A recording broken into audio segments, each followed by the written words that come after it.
Alrighty guys, so back at it again with another video. I know it's been about a week-ish since my last one, just because I haven't had much time to be out here with school and everything else. So, here I am with the Kx250 rebuild. It's been torn apart for a few days, completely. It took me a couple days to get the jug off. If you don't know what that is, the cylinder, if you're just that dumb. Took me a few days to get this off because it doesn't show on here, but if you see on here, yeah, they all came off fine except this bolt's real corroded and nasty, and yeah, it's just gross. So that didn't really want to come off, and this little spacer's all rusted up and stuff, so that didn't want to work very well. And it took me a little bit of time, and I had to get my dad over here to help me lift up on the head while I kind of pried it off with a screwdriver. Made a couple little dents in it.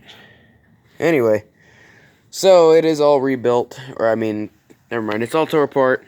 I just ordered the parts for it, just to get the engine going.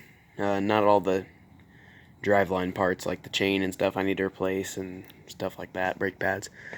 But I got a piston, and I got a I got a top-end gasket kit and a piston.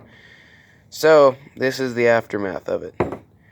Here's the needle bearing. It's pretty good. It's in pretty good condition. It's not too torn up. And it's just, I expected worse. So that's that. The wrist pin, it could be better, but, I mean, it's got a couple little tiny scores in it, but it's obviously pretty well lubricated. It's pretty good. If I had to, I'd actually use that again, but I don't know if this will pick up, but the piston is the worst part. Here's the intake side. We've got some scoring, a lot of wear on this. I definitely went way too long on the rebuild.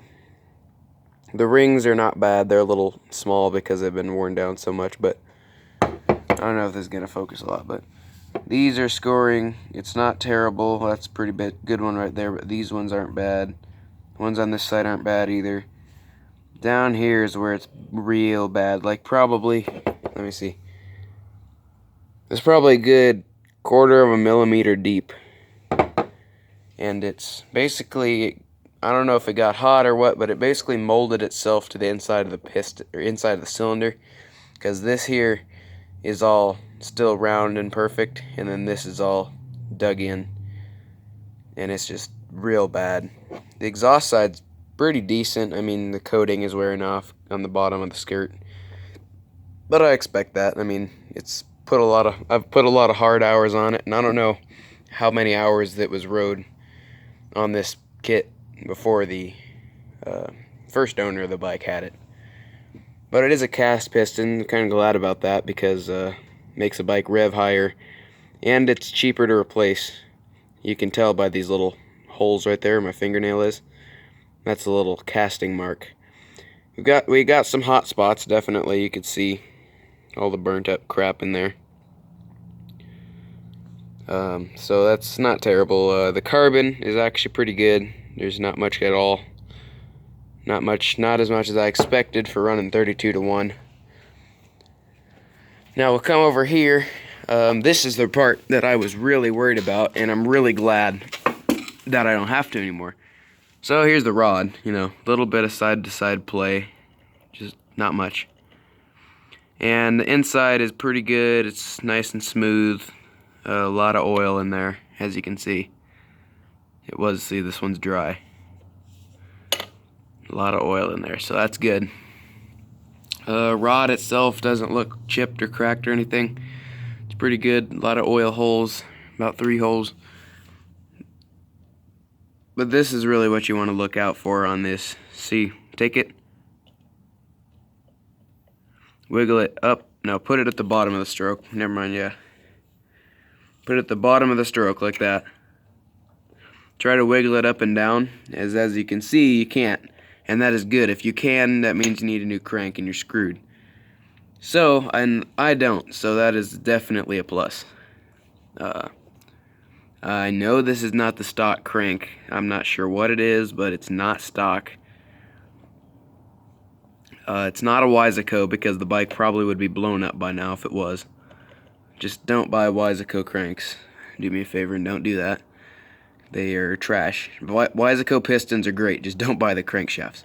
For 2-strokes anyway. So I'm not sure what kind of crankshaft this is, but it's not OEM because there's no markings on it. And it's this nice billet aluminum, I guess that is. Yeah, it's aluminum with these spacer things that are actually pretty chewed up for some reason. But yeah, it's not stock. It's pretty nice and solid. This rod looks a lot thicker than the stock one too, so that's a plus. Took me forever to get the power valve off too, since this is not like a Yamaha or something that I'm used to doing it on, because those ones you just snap it off kind of like a KTM and there you go. This one you gotta like take a whole bunch of clips and crap off. But anyway, yeah, we're just waiting on parts now, and once we get them parts we can throw her back together and see if she'll run. With this cylinder, I guess I'll show you that real quick. With this cylinder, I don't know if I'm gonna have to have it re-bored or not. I'm hoping not. I'm hoping I can just hone it, because I really don't want to spend a bunch of money having it rebored. Do we need a flashlight? We might need a flashlight. So, you can see right there, this is the intake side, the same side where that piston got all messed up. None of those scores are super deep except for that one at the very bottom at the thinnest part. So, right there. And it's pretty chewed up there. I'm thinking I could just take a little Dremel tool and carefully sand that little bird up edge down. And hopefully it'll be fine after I hone it. You can see through this thing, you can see a little bit of cross hatching in there, but most of it's just gone. So I definitely have to hone it, and I'm hoping once I hone it, all of that crap on the side here will be gone. Looking in at my reeds, I definitely got to replace the reeds because they are pretty, well, I could see one in there's got a chip. So that's why I wasn't getting hardly any bottom end torque the last few rides, probably because I got a chip in there. And of course there's probably a piece of reed somewhere down at my crankcase. Shouldn't be too bad though. Hopefully it goes out the exhaust or something, I don't know. But that's that. Today I'm gonna work on getting the reeds out and disassembling the power valve. Or at least I'm gonna take this cover off and see how gummed up the power valve is. And if I don't have to disassemble it, then I don't have to. But it's a little sluggish, is the little power valve thing. See, is it out or in right now? I think it's out. There you go. Of course, it's not springing back because I don't have it hooked to the engine, but because you can kind of hear it gummed up in there, and it's just not the smoothest action ever. So might clean that up a little. Just put some mineral spirits on it or something and clean off that carbon. Anyway, that's for the Kx250. I've got a couple more videos planned. I don't know if I'll do it for a while, but also the Firebird, you know, the Screaming Chicken, my 1985 Pontiac Firebird. That's finally running. It's got new tires on it, so she's pretty good now. I was going to make a video of it, but I forgot before I put it in storage, so that'll have to wait till spring. So if you guys like the video, give a thumbs up. If you're new to the channel or if you'd like to support the channel, please subscribe. And I will see you guys in the next video.